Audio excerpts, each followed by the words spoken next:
Aku percaya kalau cinta bisa membuat hidup jadi lebih indah. Tapi ternyata cinta juga bisa bikin seseorang kehilangan dirinya sendiri. Aku pernah dijanjikan rumah, kendaraan, dan hidup yang tenang. Tapi kini hanya tersisa rasa sabar yang semakin menipis. Namaku Hanum. Usiaku 27 tahun. Aku seorang ibu rumah tangga yang tinggal di sebuah desa kecil di pinggiran kota. Desa kami tenang, udara pagi masih dingin, suara ayam dan azan subuh masih jadi pengingat waktu. Tapi, entah kenapa dalam tenangnya hari-hariku, aku sering merasa seperti sedang menahan sesuatu yang sesak di dada. Sudah 4 tahun aku menikah dengan Angga, suamiku. Kami tinggal di kontrakan sederhana, 2 kamar kecil, ruang tamu yang juga jadi ruang makan dan dapur di belakang yang atapnya mulai bocor kalau hujan deras. Kontrakan itu bukan milik kami. Masa sewanya tinggal 6 bulan lagi. Dan setiap kali aku lihat kalender, jantungku berdetak sedikit lebih cepat. Aku belum tahu apakah nanti bisa diperpanjang atau kami harus pindah lagi ke tempat yang lebih murah. Dulu, sebelum menikah, hidupku sederhana, tapi terasa lebih ringan. Aku bekerja di pabrik garmen di kota sebelah. Kerjanya memang capek, berdiri berjam-jam, dikejar target, kadang pulang malam. Tapi waktu itu, aku merasa berguna. Aku bisa bantu orang tua, bisa beli sesuatu dari hasil keringatku sendiri. Waktu itu aku pikir bekerja itu bukan cuma soal uang, tapi soal harga diri juga.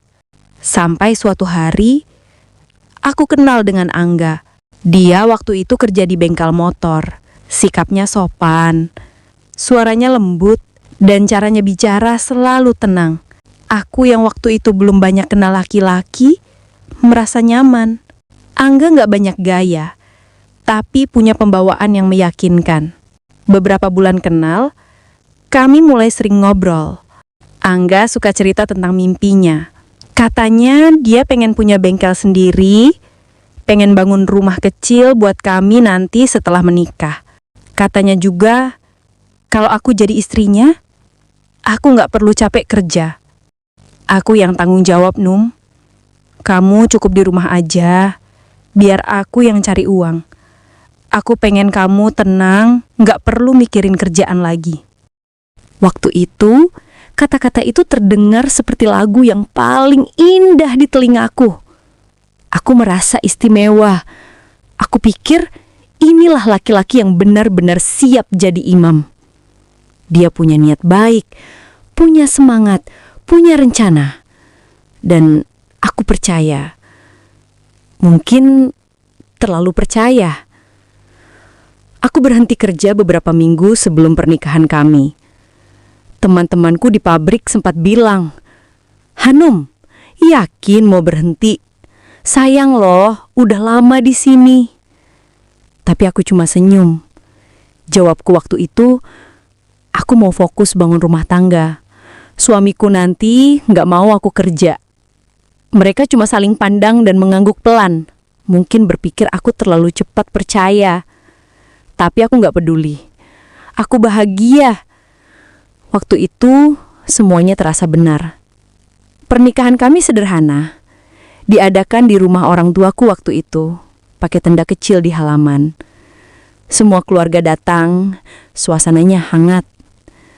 Angga juga terlihat sangat bahagia. Dan aku pun demikian. Saat itu, aku percaya.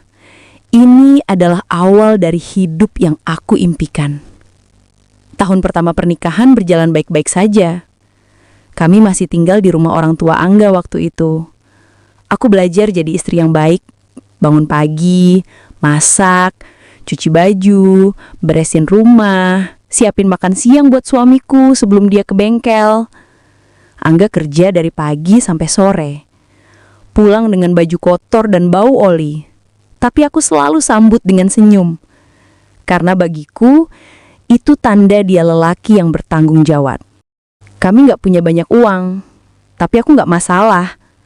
Selama kami saling dukung, aku yakin segalanya bisa dijalani. Tapi perlahan keadaan mulai berubah. Angga mulai sering terlihat lelah, tapi bukan cuma lelah fisik, seperti ada sesuatu dalam dirinya yang padam. Tahun kedua, kami pindah ke kontrakan sendiri. Sebenarnya aku senang, karena akhirnya punya ruang sendiri meski kecil. Tapi sejak saat itu, masalah kecil mulai muncul. Angga mulai sering ngomel kalau aku tanya soal uang belanja. Setiap bulan, dia kasih uang antara 1 juta sampai 1,5 juta. Katanya, hanya segitu yang bisa ia berikan. Padahal, harga kebutuhan makin naik. Apalagi waktu itu aku sudah hamil. Aku ingat banget waktu pertama kali Kirana lahir. Angga terlihat sangat bahagia sekali. Dia bahkan sempat menangis waktu mengazankan bayi kami. Aku pun ikut menangis.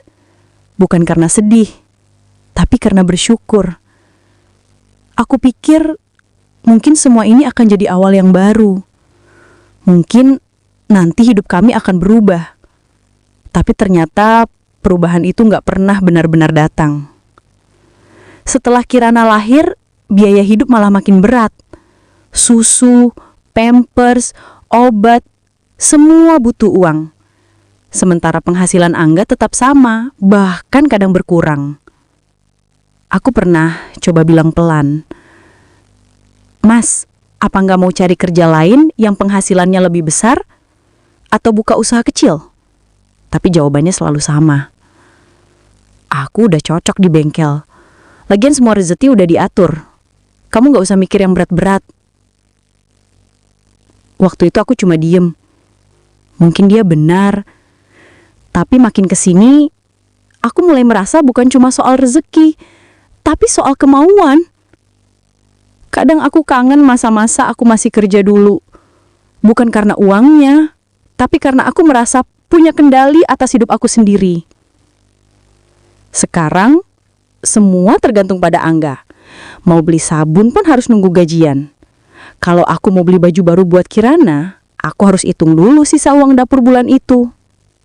Aku sering menatap wajah Kirana waktu dia tidur. Anak kecil itu nggak tahu apa-apa. Dia selalu tertawa, selalu memelukku dengan tangan kecilnya, seolah dunia ini sederhana. Tapi di balik senyum itu, aku menyimpan banyak kekhawatiran. Setiap malam aku suka merenung lama. Kadang cuma menatap langit-langit kamar sambil berpikir, dulu Angga janji mau bahagiain aku. Tapi kok rasanya sekarang cuma aku aja yang berjuang buat tetap bahagia. Aku tahu, hidup berumah tangga nggak selalu mudah. Tapi aku juga tahu, cinta bukan cuma soal sabar dan pasrah. Ada kalanya, cinta juga harus disertai tanggung jawab dan usaha untuk membuat pasangan merasa aman. Sekarang yang aku rasakan cuma seperti berjalan sendiri. Setiap kali aku bicara, jawabannya hanya, "Sabar ya Num, nanti juga ada jalan." Tapi kapan? Sampai kapan aku harus menunggu tanpa tahu arah? Yang paling menyakitkan mungkin bukan karena uangnya kurang, tapi karena aku mulai merasa seperti beban bagi suamiku sendiri. Padahal dulu dia yang minta aku berhenti kerja. Dia yang janji akan menanggung semuanya. Sekarang, setiap kali aku minta tambahan sedikit untuk kebutuhan Kirana, dia malah diam lama atau mengeluh. "Uang dari mana lagi, Num? Kamu tuh nggak ngerti ya, nyari duit susah." Aku ngerti. Aku tahu nyari duit nggak gampang. Tapi apakah salah kalau aku khawatir soal masa depan anak kami? Aku cuma ingin rumah tangga ini punya arah, bukan sekedar yang penting cukup makan. Aku kadang iri lihat tetangga. Mereka mungkin juga hidup sederhana, tapi terlihat bahagia. Suaminya sesekali bantu istri jualan, ada yang kerja serabutan, tapi masih bisa bercanda. Sementara aku, kadang lupa kapan terakhir kali aku dan Angga tertawa bareng tanpa ada beban di kepala. Setiap pagi, aku tetap siapkan sarapan. Nasi goreng, telur dadar, atau hanya lauk irisan tempe saja, tergantung bahan yang ada. Angga jarang bicara, mungkin capek, aku ngerti. Tapi lama-lama diamnya dia jadi dingin, dan dingin itu menjalar ke hatiku perlahan. Kadang aku tanya ke diri sendiri, Hanum, kamu bahagia?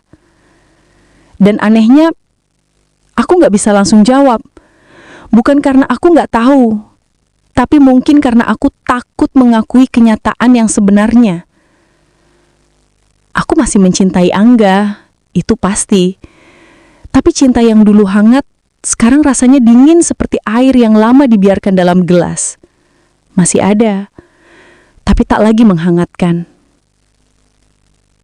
Aku mulai belajar menulis di buku kecil, semacam tempat curhat yang aku sembunyikan di laci bawah. Di sana aku tulis semua yang gak bisa aku ucapkan. Kadang aku tulis, aku cuma ingin Angga sadar kalau aku bukan musuhnya. Aku cuma butuh dia berjuang sedikit lebih keras. Kadang juga aku capek, tapi aku takut kalau pergi, Kirana kehilangan ayahnya. Hidupku kini penuh pertanyaan, tapi sedikit jawaban. Dan jujur, di tengah semua ketidakpastian ini, aku mulai rindu pada diriku yang dulu. Hanum yang punya mimpi, punya arah, dan gak takut untuk berjuang. Sekarang, setiap malam sebelum tidur, aku selalu berdoa pelan. Ya Allah, kalau memang rumah tangga ini masih bisa diperbaiki, tolong beri kami jalan. Tapi kalau memang ini jalan yang salah, beri aku kekuatan untuk memilih yang terbaik. Doa itu selalu kuucapkan dengan mata terpejam. Air mata kadang menetes tanpa suara. Karena aku tahu, kadang yang paling berat bukanlah kehilangan orang yang kita cinta, tapi kehilangan diri sendiri di dalam hubungan yang kita perjuangkan sendirian. Dan malam ini, saat aku menulis ini di buku kecilku, Kirana sudah tertidur di sampingku. Angga juga sudah lelap. Mungkin lelah bekerja seharian. Aku menatap mereka berdua lama-lama, sambil berbisik dalam hati. Aku sayang kalian berdua. Tapi aku juga lelah jadi satu-satunya yang masih berjuang di sini. Aku gak tahu apa yang akan terjadi ke depan. Tapi aku tahu satu hal. Aku gak bisa terus hidup hanya dari janji lama yang tak pernah ditepati. Kadang aku suka duduk diem di teras rumah sore-sore sambil nemenin Kirana main tanah. Anak sekecil itu gak tahu apa-apa. Tapi entah kenapa tiap kali dia ketawa, rasanya kayak ada sedikit cahaya yang menembus hati yang udah lama redup. Angin sore desa memang menenangkan. Tapi buatku, kadang angin itu juga bisa membawa rasa sedih. Karena setiap kali angin berhembus, aku jadi sadar. Waktu terus jalan. Tapi hidup kami kayak berhenti di tempat yang sama. Sudah 4 tahun, aku menikah dengan Angga. Dulu, waktu masih calon suami istri, hidup rasanya penuh harapan. Janjinya, katanya mau kerja keras biar aku bisa hidup tenang. Katanya mau bahagiain aku biar gak perlu capek kerja di pabrik lagi. Aku percaya, karena waktu itu cinta bisa menutupi logika. Tapi sekarang, setiap kali melihat Kirana yang butuh susu, butuh pampers, butuh makanan sehat, dan aku cuma pegang uang 1 juta sebulan, rasanya dada ini sesek banget. Pernah aku hitung-hitung di buku kecil, uang 1 juta itu kadang bahkan belum cukup buat beli susu 1 bulan. Belum lagi kontrakan, listrik, gas, dan makan harian. Tapi Aku masih coba bersyukur. Aku masih coba berpikir positif. Mungkin nanti Angga dapat rezeki lebih, mungkin nanti ada jalan. Tapi makin kesini, rasanya harapan itu makin pudar. Sore itu, Angga pulang dari bengkel. Bajunya penuh noda oli, rambutnya lepek, dan wajahnya kusam. Aku sambut dia seperti biasa, meski dalam hati sebenarnya masih banyak yang ingin aku bicarakan. Capek, Mas? Lumayan. Hari ini sepi, cuma dapat 2 motor aja. Oh, jawabanku pendek. Aku berusaha nahan diri, tapi dada rasanya penuh. Aku pengen ngomong soal uang, soal kebutuhan Kirana yang makin banyak, tapi aku tahu timing itu penting. Kalau aku ngomong di saat dia baru pulang kerja, biasanya malah berujung dingin. Tapi malam itu aku nggak tahan. Setelah makan malam sederhana, nasi, tempe goreng, dan sayur bening, aku buka suara pelan-pelan. Mas, aku boleh ngomong sesuatu nggak? Ngomong aja, kenapa? Aku cuma pengen nanya, kira-kira bulan depan kita bisa tambah uang belanja sedikit nggak? Soalnya Kirana udah mulai susah minum susu yang murah, kadang perutnya malah kembung, kasian. Angga diam. Ya udah, nanti aku usahain. Katanya pelan. Tapi Mas, aku takut nanti nggak cukup. Pampers juga udah mau habis. Udah Hanum, udah. Tolong ya, jangan ngomongin uang terus. Aku juga capek kerja seharian, dengerin keluhan terus, malah tambah pusing. Hatiku langsung menciut. Aku diam. Tapi bukan karena setuju. Karena aku tahu, kalau aku terusin, malah bisa berujung salah paham. Tapi entah kenapa, malam itu, air mata tiba-tiba jatuh begitu aja. Diam-diam, tanpa suara. Aku merasa kayak orang bodoh. Dulu aku yang percaya kata-kata manisnya. Aku yang rela berhenti kerja demi nurut sama suami. Tapi sekarang, setiap kali aku minta hal yang wajar, bukan perhiasan, bukan baju mahal, malah dianggap ngeluh. Beberapa hari kemudian, aku coba ngomong lagi. Kali ini siang-siang, pas Angga lagi santai di rumah karena bengkelnya tutup setengah hari. Mas, aku pengen nanya sesuatu. Apalagi? Kamu ingat gak dulu waktu kita masih pacaran, kamu pernah bilang pengen bangun rumah kecil buat kita. Sekarang, udah 4 tahun nikah, aku gak pernah dengar kamu bahas itu lagi. Angga menghela nafas panjang. Hanum, aku tuh kerja tiap hari udah mikirin banyak hal.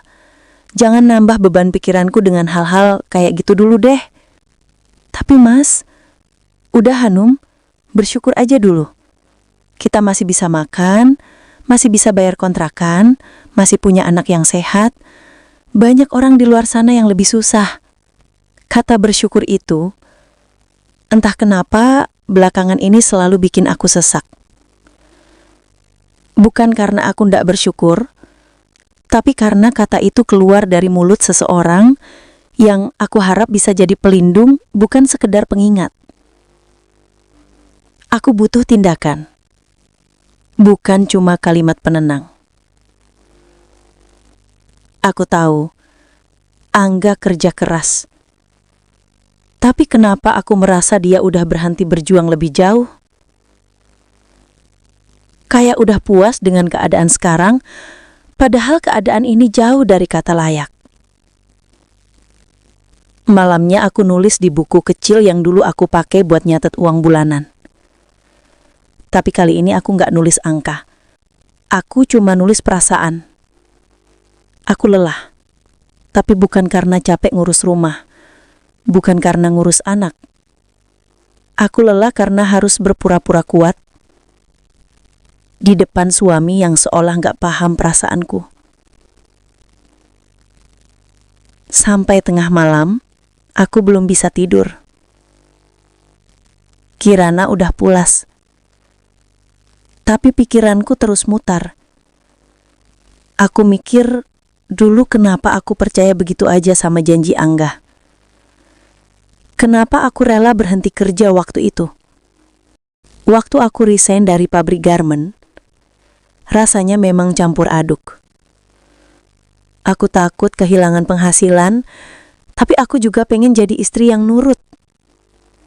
Angga bilang, "Gak usah kerja lagi, biar aku aja yang tanggung semuanya. Kamu tinggal ngurus rumah dan anak." Waktu itu aku percaya. Aku pikir ini tanda cintanya. Tapi sekarang, setiap kali lihat uang belanja yang cuma selembar 2 lembar, aku bertanya-tanya, cinta yang mana yang dulu dia maksud? Sampai suatu sore, ibu kontrakan datang nagih uang. "Bu Hanum, bulan ini udah masuk tanggal 10 ya. Biasanya kamu bayar di tanggal segini." "Iya Bu, insya Allah nanti sore suami saya pulang kerja, saya langsung kasih ya. Padahal di dompetku cuma sisa 100.000. Waktu Angga pulang, aku langsung bilang dengan hati-hati, "Mas, tadi Bu Sarsi datang, tagih uang kontrakan." "Iya, nanti aku kasih." "Tapi katanya harus hari ini Mas, udah tanggal 10. "Ya habar Hanum, aku baru gajian besok, tapi Bu Sarsi minta hari ini Mas." Angga langsung bangkit dari duduknya. Suaranya naik sedikit, bukan marah besar, tapi cukup bikin aku kaget. "Kamu tuh ya, bisa nggak sih diam dulu? Aku tahu, aku juga mikir. Jangan ngomel terus tiap hari." Aku terdiam. Air mata yang tadi sore udah kering, malam itu turun lagi. Bukan karena dimarahin, tapi karena aku merasa gak punya tempat buat bersandar lagi. Dulu waktu Angga melamar, dia bilang aku adalah tulang rusuknya. Tapi sekarang rasanya aku kayak beban di punggungnya. Beberapa hari setelah itu, aku mulai merasa sesak di dada tiap kali lihat kalender. Karena tiap tanggal tua datang, itu artinya waktu buat mikirin uang lagi. Dan di setiap perbincangan, kata bersyukur itu terus diulang-ulang. "Hanum, udah jangan banyak ngeluh. Hanum, coba lihat anak kita, sehat kan? Itu tanda Allah masih sayang. Hanum, hidup tuh gak bisa langsung enak. Semua butuh proses." "Iya, aku tahu. Tapi sampai kapan?" Aku ingin Angga sadar bahwa proses itu juga butuh usaha lebih, bukan hanya pasrah. Aku bukan minta kaya raya. Aku cuma pengen hidup layak. Bisa beli susu tanpa harus ngitung kembalian. Bisa beliin Kirana sendal baru tanpa rasa bersalah. Itu aja. Satu malam, aku coba ngobrol lagi, tapi kali ini dengan nada selembut mungkin. "Mas, boleh aku bantu kerja dari rumah aja? Aku bisa jahit, bisa bantu temen yang jualan online." "Gak usah. Aku udah bilang kan, aku gak suka kamu kerja. Aku gak tenang kalau kamu harus ngurus hal lain di luar rumah." "Tapi Mas, aku di rumah juga banyak waktu luang. Aku cuma pengen bantu sedikit, biar kamu gak capek mikirin semua sendiri." "Hanum, aku bilang gak ya gak, jangan ngeyel." Aku cuma bisa menunduk. Dalam hati, aku bukan marah, tapi kecewa. Karena kalau dia benar sayang, seharusnya dia percaya. Aku bukan mau menyaingi dia, aku cuma mau bantu. Tapi entah kenapa rasa curiganya selalu lebih besar daripada rasa percayanya. Dan malam itu, aku sadar, bukan cuma dompet kami yang kosong, tapi juga hubungan kami yang perlahan kehilangan maknanya. Malam makin larut. Angga sudah tidur. Aku duduk di samping Kirana yang terlelap, menatap wajah mungilnya yang polos.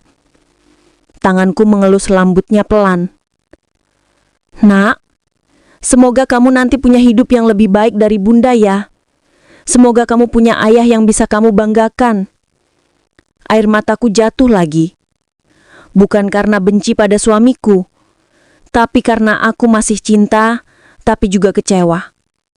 Dan dua perasaan itu saling beradu di dadaku setiap hari.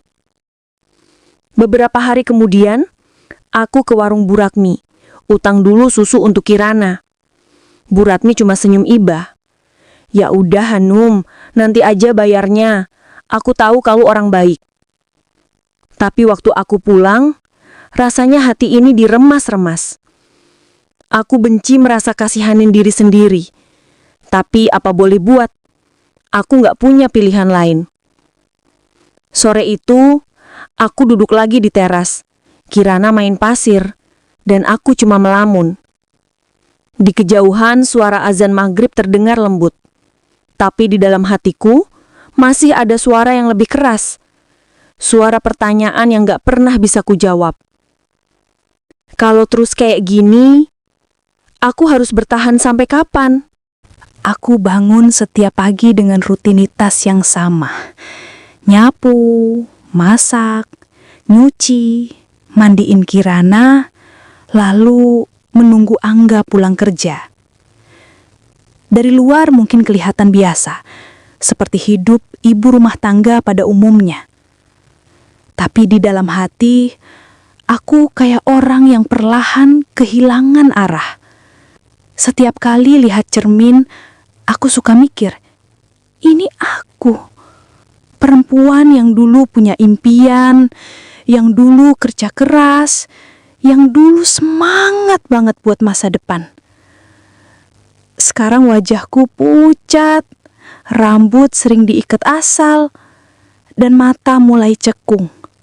Aku bukan gak mau dandan atau ngerawat diri, tapi buat apa? Uangnya aja kadang gak cukup buat beli bedak, apalagi skincare. Satu sore, aku duduk di teras sambil nyuapin Kirana. Dia lagi senyum-senyum sendiri sambil main sendok. Tiba-tiba lewat tetangga depan rumah. Mbak Yani, istri dari tukang ojek yang tinggal di seberang. Dia baru aja pulang dari pasar, bawa tas belanja penuh sayur. Hanum, sore-sore begini adem banget ya? Iya mbak, enak kalau anginnya gini. Aku denger dari Bu Ratmi, kamu udah lama nggak kerja ya? Sayang banget padahal kamu kan rajin dulu di pabrik. Aku cuma senyum tipis. Iya mbak, udah lama berhenti. Suami nggak ngizinin. Oh gitu. Mbak Yani sempat terdiam sebentar, lalu bilang, aku cuma mau bilang, kadang perempuan juga butuh ruang buat bantu diri sendiri, Num. Apalagi kalau keadaan lagi susah. Tapi ya, semua balik lagi ke rumah tangga masing-masing. Kalimat terakhir itu terasa kayak tamparan lembut di pipi. Bukan karena dia salah ngomong, tapi karena dia benar. Malamnya, aku gak bisa tidur. Kata-kata butuh ruang buat bantu diri sendiri terus terngiang. Aku pengen banget bantu, tapi aku juga tahu kalau aku ngomong lagi ke Angga soal kerja, pasti ujungnya ribut lagi. Keesokan harinya, aku coba ngasih kode halus. Pas Angga lagi sarapan, aku pura-pura ngomong santai. Mas, tadi aku lihat di grup WA RT ada tetangga yang buka jasa jahit. Kayaknya lumayan ya, bisa dikerjain dari rumah gitu. Kalau aku bantu, mungkin juga bisa kali mas. Aku kan dulu bisa sedikit jahit. Dulu di pabrik sering bantu bagian itu. Angga langsung taruh sendoknya. Tatapannya datar. Hanum, Kamu nggak ngerti apa yang aku bilang kemarin? Aku nggak mau kamu kerja. Tapi Mas ini di rumah, nggak keluar kemana-mana. Cuma jahit kecil-kecilan aja. Aku pengen bantu aja, Mas. Nggak usah, aku bisa kok. Masih bisa cari rejeki. Kamu fokus aja di rumah, jangan mikirin yang aneh-aneh. Nada bicaranya masih tenang, tapi aku bisa dengar nada tegas di ujung suaranya. Dan seperti biasa, pembicaraan itu berakhir di situ. Gantung, tanpa arah, tanpa solusi. Hari-hari berikutnya, aku mulai ngerasa aneh. Setiap kali Angga berangkat kerja, aku malah berharap dia pulang lebih malam. Bukan karena aku nggak kangen, tapi karena aku takut setiap pertemuan malah berujung pertengkaran kecil yang menyakitkan. Aku mulai sering diam, bukan karena nggak peduli, tapi karena capek ngomong, tapi nggak pernah didengar. Kadang, aku lihat Kirana lagi tidur, dan aku bisikin pelan. Nak, semoga nanti kamu gak ngerasain yang sama kayak bunda ya. Suatu malam, listrik mati di desa. Rumah gelap total, cuma diterangi cahaya lilin. Kirana udah tidur lebih dulu, jadi tinggal aku sama Angga di ruang tamu. Momen kayak gini biasanya bisa jadi waktu buat ngobrol tenang. Tapi malam itu malah suasananya dingin. Aku nekat buka obrolan. Mas, boleh aku jujur? Tentang apa? Tentang kita. Angga menatapku dengan alis sedikit mengernyit. Aku ngerasa kita udah jarang ngobrol kayak dulu. Jarang tertawa bareng, jarang saling cerita. Aku ngerasa kayak cuma jadi orang yang masnya temuin waktu butuh makan, butuh baju bersih, atau rumah rapi. Angga diam beberapa detik sebelum jawab. Hanum, kamu tuh kebanyakan mikir. Semua rumah tangga pasti ada masanya kayak gini. Jangan dibesar-besarin. Tapi Mas, aku ngerasa kesepian. Aku juga capek, Hanum. Capek kerja, capek mikirin hidup. Jangan nambah pikiran aku, tolong. Aku menunduk. Rasanya kayak ngomong sama tembok. Aku gak butuh dia kasih solusi malam itu. Aku cuma pengen didengar. Tapi ternyata buat Angga, curhatan istri cuma dianggap keluhan. Sejak malam itu, hubungan kami jadi makin dingin. Kami masih tinggal di rumah yang sama, tapi jarang benar-benar berbicara. Kadang hanya bertukar kalimat seperlunya. Mas, makannya di meja ya. Udah aku taruh cucian bersih di kursi. Sisanya hening. Aku gak tahu sejak kapan cinta yang dulu hangat berubah jadi dingin kayak air hujan. Mungkin bukan karena cinta itu hilang, tapi karena terlalu sering terluka oleh harapan yang gak pernah ditepati. Beberapa minggu kemudian, aku nekat datang ke rumah orang tuaku di desa sebelah. Cuma bawa Kirana dan sedikit baju. Aku bilang ke Angga, aku mau nengok ibu sebentar. Padahal sebenarnya aku butuh udara, butuh tempat buat berpikir jernih tanpa merasa bersalah. Di rumah ibu, aku disambut hangat. Ibu langsung peluk aku dan Kirana, lalu bilang, "Kamu kuruh Sanum, capek ya?" Aku cuma bisa senyum sambil nahan air mata. Aku gak mau cerita terlalu banyak, tapi ibu tahu, dari tatapan mataku aja ada banyak hal yang kupendam. Malamnya, setelah Kirana tidur, ibu duduk di sampingku di teras. Hanum, ibu tahu kamu perempuan yang kuat, tapi kadang kuat juga butuh istirahat. Coba kamu pikir baik-baik. kamu bahagia nggak hidup kayak sekarang? Pertanyaan itu nohok banget.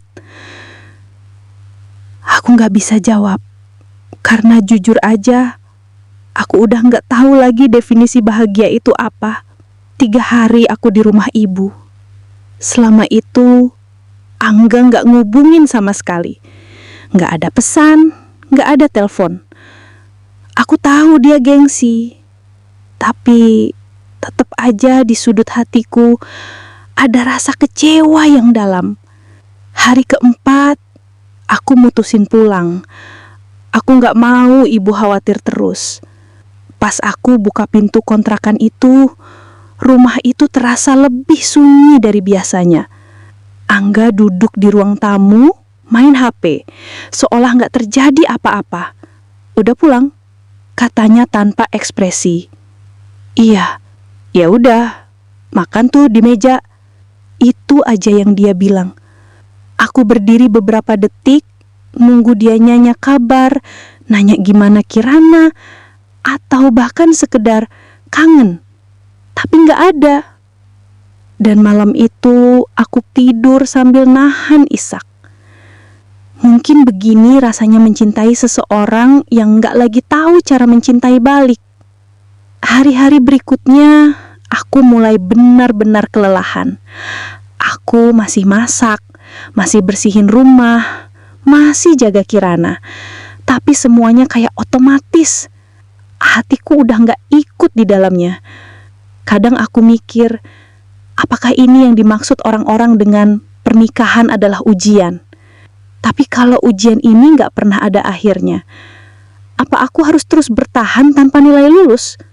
Satu sore, aku lihat Angga duduk di depan rumah sambil main HP. Aku perhatiin dari dapur. Dia ketawa kecil, entah lihat video lucu atau ngobrol sama teman. Tapi ada satu hal yang nyangkut di dadaku.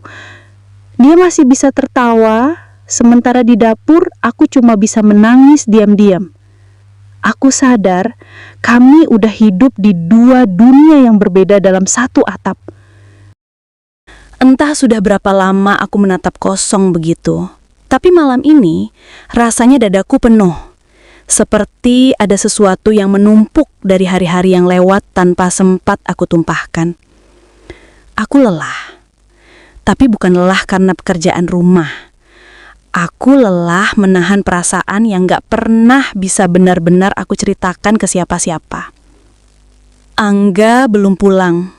Katanya tadi siang bengkel lagi rame. Banyak motor yang mesti diservis. Aku cuma ngangguk waktu dia ngomong begitu. Walau di dalam hati, aku gak tahu harus bersyukur atau justru sedih. Karena aku tahu, makin banyak motor yang diservis, belum tentu berarti penghasilannya naik. Kadang cuma cukup buat bayar utang oli dan makan seadanya. Tapi malam ini bukan cuma soal uang. Bukan cuma soal susu Kirana yang tinggal setengah kaleng. Aku udah gak tahu lagi gimana harus nyari pengertian dari seseorang yang dulu katanya bakal bikin aku bahagia. Aku masih ingat jelas, dulu sebelum nikah, Angga begitu yakin sama hidupnya. Katanya dia bakal kerja keras, katanya aku gak usah khawatir, katanya aku cukup di rumah jadi istri dan ibu yang baik. Aku percaya sepenuhnya karena saat itu cinta bikin aku buta pada banyak hal. Aku pikir cinta cukup untuk bikin hidup terasa mudah. Tapi ternyata kenyataan gak seindah janji-janji yang dulu dia bisikkan. Sekarang setiap harinya aku harus mikirin gimana caranya nyambungin uang bulanan yang kadang cuma 1 juta lebih sedikit itu. Harus mikirin makan, beras, sabun, susu, listrik, dan kebutuhan Kirana yang gak pernah bisa ditunda. Kadang aku sampai menghitung setiap koin di toples kecil di pojokan dapur. Kadang aku sampai pura-pura kenyang waktu makan, biar jatah nasi bisa cukup buat 2 hari. Tapi semua itu gak pernah Angga tahu. Atau mungkin tahu, tapi pura-pura gak peduli. Yang dia tahu, setiap kali aku mulai ngomong soal kekurangan, dia cuma bilang, "Kita harus banyak bersyukur Hanum, rezeki orang beda-beda, jangan ngeluh terus." Kata-kata itu dulu mungkin terdengar menenangkan, tapi sekarang rasanya seperti belati kecil yang pelan-pelan ngiris hati. Karena di balik kata bersyukur itu, aku nggak lihat usaha. Aku cuma lihat seseorang yang menyerah, tapi berusaha menutupi rasa putus asanya dengan kalimat-kalimat pasrah. Padahal, aku nggak minta banyak. Aku cuma pengen lihat dia berjuang lebih keras. Punya semangat buat berubah, buat nyari jalan lain, buat bener-bener ngebuktiin kalau dia mau jadi kepala keluarga yang bisa diandalkan. Tapi yang aku dapat apa? Cuma rutinitas yang itu-itu aja. Setiap pagi dia berangkat ke bengkel, pulang malam, bawa uang seadanya. Dan tiap kali aku coba ngomong, ujungnya selalu sama. Aku disalahkan karena dianggap nggak bersyukur. Malam ini, aku benar-benar ngerasa sendirian. Rasanya kayak aku hidup sama seseorang yang dulu aku cintai, tapi sekarang cuma seperti bayangan yang numpang hidup di rumah yang sama. Aku sempat menatap wajah Kirana lama-lama. Anak sekecil itu nggak tahu apa-apa. Dia nggak tahu mamanya lagi bingung harus belanja apa besok pagi, atau gimana rasanya ngelap air mata diam-diam biar nggak kelihatan khawatir. Dia cuma tahu mamanya selalu tersenyum, nyanyi pelan sebelum tidur, dan bilang semuanya baik-baik saja. Aku sering berpura-pura kuat di depan Kirana, tapi malam ini aku nggak bisa lagi. Waktu Angga akhirnya pulang, aku cuma duduk diam. Aku nggak nyambut dia kayak biasanya. Dia pun kelihatan capek, tapi entah kenapa kali ini aku nggak bisa tahan diri. Aku buka suara pelan, tapi nadaku bergetar. Mas, sampai kapan kita kayak gini terus? Dia menatapku heran, masih setengah lelah. Maksudmu apa? Aku cuma nanya, sampai kapan kita mau terus begini? Hidup dari hari ke hari, tanpa kepastian, tanpa perubahan. Aku capek, Mas. Angga menghela napas panjang, suaranya pelan tapi tegas. Hanum, hidup tuh nggak semudah itu. Aku udah kerja sekuat tenaga. Kalau rezeki belum banyak, ya berarti belum waktunya. Kamu tuh harus bersyukur, Hanum. Jangan bandingin sama orang lain. Dan di situ aku ngerasa sesuatu di dalam diriku runtuh. Aku udah hafal banget kalimat itu. Kalimat yang selalu keluar tiap kali aku coba ngomong jujur. Tapi malam ini, entah kenapa, aku nggak bisa lagi diam. Mas, aku tuh nggak nyalahin nasib. Aku cuma pengen kita berusaha lebih. Aku nggak masalah hidup sederhana, asal aku lihat Mas punya semangat. Tapi kalau Mas sendiri kayak udah pasrah, aku harus gimana? Aku juga manusia, Mas. Aku juga capek. Dia diam. Tatapannya kosong. Lalu dia menjawab pelan. Tapi nadanya dingin. Kalau kamu ngerasa capek, ya sudah. Aku juga capek dengar kamu ngeluh terus. Aku kaget. Kata-kata itu pendek, tapi rasanya kayak tamparan. Aku pengen marah, tapi suaraku malah serak. Aku bukan ngeluh, Mas. Aku cuma butuh didengar, butuh ditemani berjuang. Aku nggak bisa terus pura-pura bahagia, pura-pura kuat, sementara aku tiap malam nangis sendiri. Dia nggak jawab. Dia cuma berbalik badan, masuk kamar, dan rebahan begitu saja. Aku berdiri lama di depan pintu kamar. Ada rasa perih yang sulit dijelaskan. Mungkin di titik itu, aku sadar. Aku udah nggak lagi punya tempat buat bersandar. Aku duduk lagi di ruang tengah, menatap Kirana yang masih tidur lelap. Aku usap rambutnya pelan, sambil berbisik kecil. Maafin ya, Nak. Mama nggak tahu harus sampai kapan bisa kuat kayak gini. Aku sempat berpikir, apa ini tandanya aku harus berhenti berharap? Atau mungkin aku harus mulai mikir buat pulang ke rumah orang tuaku. Bukan karena aku benci Angga, tapi karena aku nggak mau Kirana tumbuh di rumah yang penuh keheningan dan air mata yang disembunyikan. Malam itu panjang banget, aku nggak bisa tidur. Pikiran muter-muter antara rasa bersalah dan rasa ingin menyerah. Antara cinta dan kenyataan. Aku masih sayang sama Angga. Tapi aku juga nggak bisa terus ngorbanin diriku tanpa tahu kapan semua ini akan berubah. Dan di tengah sunyi itu, aku cuma bisa berdoa dalam hati. Ya Allah, kalau memang jalan hidupku cuma sampai di sini, tolong kuatkan aku. Tapi kalau masih ada cara buat memperbaikinya, tolong tunjukkan jalannya. Lalu aku menatap langit-langit kamar yang retak di sudutnya. Malam makin larut, tapi pikiranku justru makin riuh. Untuk pertama kalinya dalam 4 tahun pernikahan ini, aku benar-benar takut. Bukan takut kehilangan Angga, tapi takut kehilangan diriku sendiri. Udah 2 hari kami jarang bicara. Setelah malam itu, malam di mana aku akhirnya nggak bisa lagi menahan isi hatiku, suasana rumah jadi dingin. Nggak ada suara tinggi, nggak ada pertengkaran besar, tapi diamnya justru lebih menyakitkan. Kayak ada dinding tak kasat mata di antara kami berdua. Aku berusaha tetap bersikap biasa, tetap masak, tetap ngurus anak, tetap nanyain kalau dia mau makan. Tapi jawaban Angga selalu pendek, kering, sekadar formalitas. Malam kemarin, waktu aku masuk kamar, dia udah tidur dengan posisi membelakangi aku. Dan aku cuma duduk sebentar di tepi ranjang, menatap punggungnya yang dulu begitu aku rindukan. Sekarang, jarak di antara kami mungkin cuma sejengkal, tapi rasanya seperti beribu-ribu langkah jauhnya. Aku ndak marah lagi. Anehnya, aku juga nggak terlalu sedih. Aku cuma mulai tenang. Tapi ketenangan itu bukan karena keadaan membaik. Lebih ke karena aku akhirnya sadar, mungkin aku harus berhenti menunggu perubahan dari orang lain. Mungkin aku harus mulai berubah dari diriku sendiri.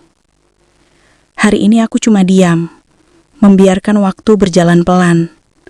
Ada suara ayam dari halaman belakang, ada anak kecil tetangga yang tertawa di luar. Dan di sela-sela itu, aku mendengar suara hatiku sendiri. Suara yang selama ini selalu aku bisu karena sibuk bertahan. Hanum, bilangnya dalam hati kecilku sendiri. Apa kamu masih mau hidup kayak gini terus? Pertanyaan itu berputar terus di kepala. Aku nggak bisa langsung jawab. Karena sejujurnya, aku masih sayang sama Angga. Masih berharap dia sadar. Masih ingin pernikahan ini bisa diselamatkan.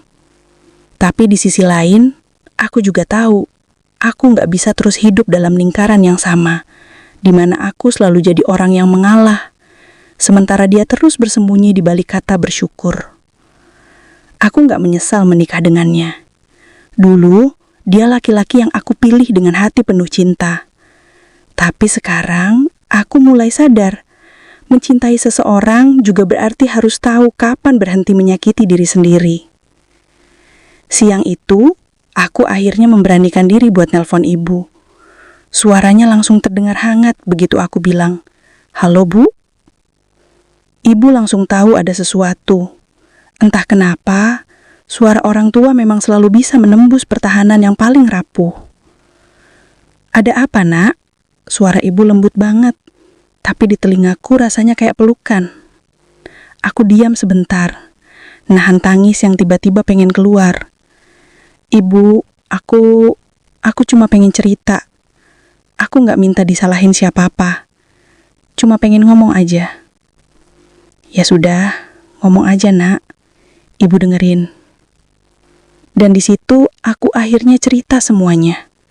Tentang janji-janji Angga dulu, tentang gimana aku udah berusaha sabar, tentang gimana aku ngerasa terjebak antara cinta dan tanggung jawab.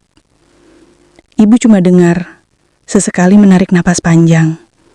Gak ada kata menyalahkan, gak ada saran tergesa-gesa. Sampai akhirnya beliau cuma bilang pelan, "Hanum, kamu perempuan yang kuat. Tapi jangan sampai kekuatanmu berubah jadi siksaan buat dirimu sendiri. Kadang, diam terus bukan berarti sabar. Bisa jadi, kamu cuma takut kehilangan, Padahal yang kamu jaga udah lama nggak memelukmu lagi. Kalimat itu langsung nyentuh banget. Aku nangis. Tapi kali ini bukan karena marah atau sedih. Lebih ke karena akhirnya ada yang dengar tanpa menghakimi. Ada yang ngerti tanpa aku harus menjelaskan semuanya. Setelah tutup telepon, aku duduk lama di kursi itu. Aku sadar, aku nggak bisa terus menunda keputusan. Tapi aku juga nggak mau terburu-buru. Aku mau pikir jernih. Demi Kirana dan juga demi diriku sendiri. Malam itu, aku dan Angga akhirnya duduk berdua lagi. Entah karena kebetulan atau karena Tuhan memang mau kami bicara. Aku awalnya ragu, mau mulai dari mana. Tapi akhirnya aku bilang juga, Mas, aku pengen ngomong baik-baik. Dia menatapku kali ini, tanpa marah, cuma datar. Aku tahu kamu capek, aku juga capek. Tapi aku gak pengen rumah ini cuma jadi tempat kita numpang tidur. Aku pengen rumah ini hidup lagi, Mas. Aku pengen kita punya arah. Aku pengen kita sama-sama berjuang. Bukan cuma aku yang nahan semua. Angga menunduk lama. Lama banget. Sampai akhirnya dia cuma bilang pelan, "Maaf ya Hanum, aku gak tahu harus mulai dari mana. Aku juga bingung, harus ngapain biar kamu gak kecewa lagi." Nada suaranya kali ini berbeda. Gak defensif, gak nyerang. Ada ketulusan kecil yang jarang aku dengar. Aku tahu, mungkin dia juga lelah. Lelaki juga bisa bingung, juga bisa kalah sama keadaan. Tapi yang bikin aku sedih adalah kenapa dia baru ngomong setelah semuanya hampir runtuh. Aku menghela napas panjang, menatap lantai. Mas, aku gak minta hidup enak. Aku cuma minta kita saling peka. Aku pengen ngerasa punya suami yang gak cuma nyuruh sabar, tapi juga ngajak nyari jalan keluar.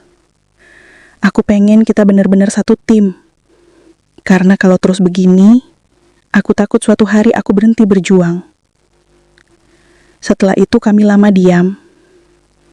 Angga akhirnya berdiri, keluar sebentar ke teras. Aku dengar dia nyalain rokok mungkin buat menenangkan pikirannya. Aku gak nyusul. Aku tahu, ada hal-hal yang memang butuh disadari sendiri. Malam itu aku tidur di samping Kirana. Anak kecil itu memeluk aku erat dan aku cuma bisa membalas pelukannya. Dalam hati aku berbisik, Mama gak tahu apa yang bakal terjadi nanti, Nak. Tapi Mama janji, apapun yang Mama pilih nanti itu buat kebaikan kamu juga. Beberapa hari ke depan, suasana rumah masih tenang. Tapi ada sesuatu yang berubah. Bukan besar, tapi terasa. Angga mulai sedikit lebih sering pulang tepat waktu. Kadang dia nanya mau makan apa, kadang bantuin cuci piring walaupun cuma sebentar. Aku gak tahu apakah itu tanda dia mulai sadar atau cuma rasa bersalah sementara. Tapi aku gak mau berharap muluk-muluk lagi. Aku cuma mau lihat dulu sejauh mana perubahan itu bisa bertahan. Sementara itu, aku juga mulai pelan-pelan belajar buat berdamai dengan keadaan. Aku mulai jahit lagi baju-baju lama, mulai coba jualan kecil-kecilan online dari rumah. Gak besar, tapi cukup buat beli tambahan susu Kirana. Aku tahu Angga gak suka aku kerja, tapi kali ini aku gak minta izin. Aku cuma bilang, aku bantu nambah sedikit ya, biar gak semua dari Mas. Dan anehnya, dia gak protes. Dia cuma angguk pelan, lalu bilang, "Terima kasih."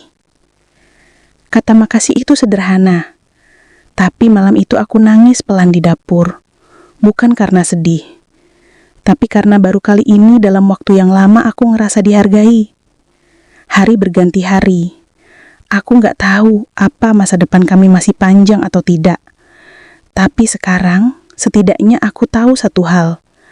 Aku gak boleh terus menunggu perubahan tanpa melakukan apa-apa. Kadang, resolusi bukan tentang memilih bertahan atau pergi, tapi tentang memilih untuk tetap punya harapan tanpa menghilangkan diri sendiri.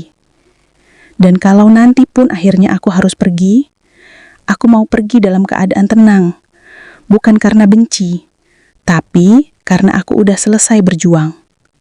Tapi kalau ternyata Tuhan masih kasih jalan buat kami bertahan, aku mau itu karena kami sama-sama mau memperbaiki, bukan cuma aku sendirian. Aku menatap langit senja dari jendela rumah. Warna oranye keemasan memantul di kaca. Kirana tertawa kecil sambil berlari-lari di halaman. Dan aku tersenyum.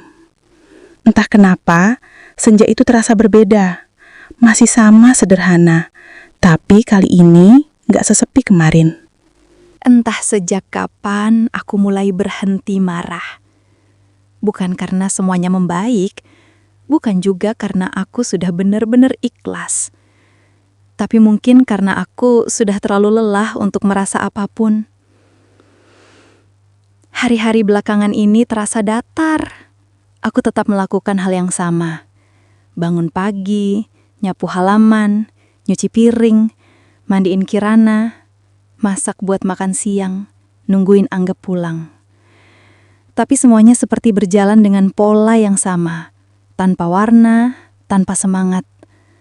Aku tahu tubuhku masih di sini, di rumah kecil ini, tapi rasanya jiwaku seperti udah nggak ikut tinggal di dalamnya. Dulu, aku selalu berusaha keras buat jaga suasana. Setiap kali Angga pulang dengan wajah lelah, aku sambut dengan senyum, walau hatiku juga capek. Aku masih percaya, mungkin dengan sabar, semuanya bisa berubah. Tapi makin kesini, senyum itu terasa makin berat. Aku masih bisa senyum, tapi bukan karena bahagia, lebih karena nggak tahu harus bereaksi apa lagi. Angga juga sekarang jadi jarang bicara. Kami hidup serumah, tapi seperti dua orang asing yang cuma kebetulan berbagi atap. Kalau dulu aku masih berusaha memulai obrolan, sekarang aku lebih sering diam. Mungkin karena aku sadar, setiap kali aku bicara, yang keluar justru kekecewaan. Dan aku nggak mau terus-terusan membuat suasana makin dingin. Aku nggak bisa nyalahin Angga sepenuhnya. Aku tahu dia capek. Aku tahu hidupnya juga berat. Tapi yang aku rasain sekarang bukan cuma kekurangan uang, tapi kekosongan hati. Aku cuma pengen suami yang bisa ngajak aku melangkah, bukan cuma nyuruh aku bersyukur di tempat yang sama. Dan jujur aja, aku udah mulai takut. Takut kalau suatu hari nanti aku beneran gak ngerasain apa-apa lagi. Karena sekarang pun, setiap kali aku lihat wajah Angga, rasanya cuma datar. Nggak marah, nggak benci, nggak juga sayang, kosong. Pernah suatu malam waktu dia tidur di sampingku, aku pelototin wajahnya lama. Aku inget betul, dulu wajah itu yang bikin aku jatuh cinta. Wajah yang dulu aku percaya bakal jadi rumah buat aku. Tapi malam itu, yang aku lihat cuma laki-laki yang asing. Laki-laki yang pernah berjanji banyak, tapi kini bahkan tak tahu bagaimana caranya membuat istrinya merasa tenang. Aku mulai berdamai sama kenyataan. Bahwa gak semua janji bisa ditepati. Bahwa gak semua cinta bisa bertahan dengan bentuk yang sama selamanya. Dan bahwa kadang bertahan bukan lagi soal cinta, tapi soal kebiasaan. Setiap kali aku pandangi Kirana yang tidur pulas, hatiku rasanya kayak ditusuk pelan-pelan.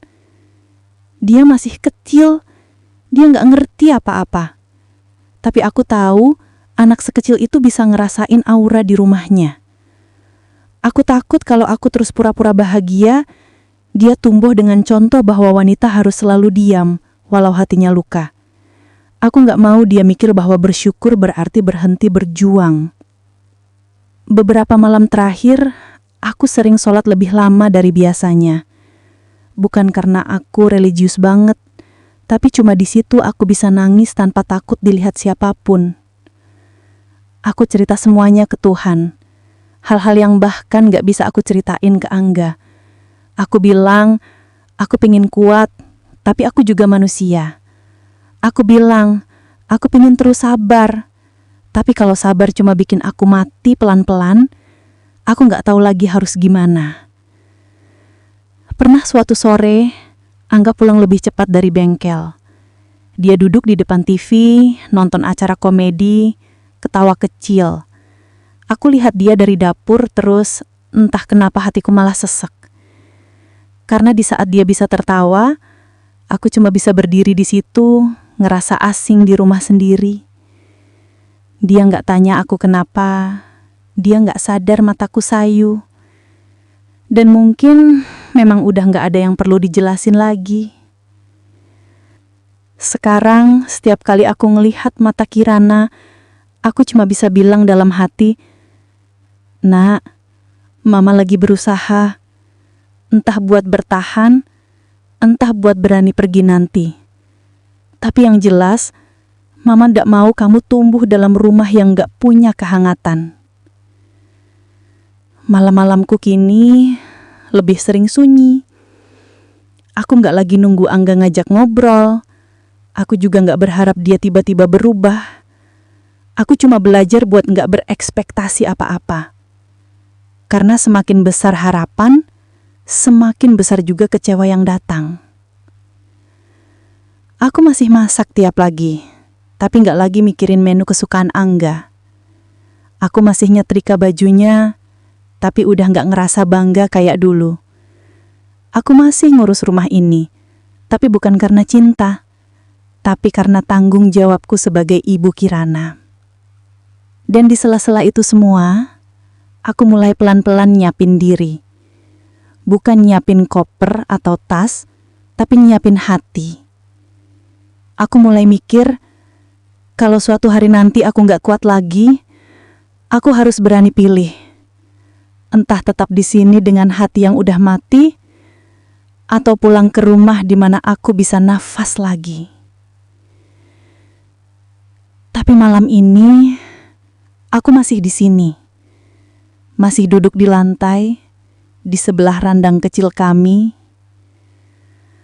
Angga udah tidur, Kirana juga. Aku pandangin keduanya lama-lama. Dua orang yang paling aku sayang di dunia ini, tapi salah satunya juga yang paling sering bikin aku nangis tanpa suara. Dan entah kenapa, malam ini aku cuma bisa berdoa lirih. Tuhan, kalau ini memang jalanku, tolong kuatkan aku.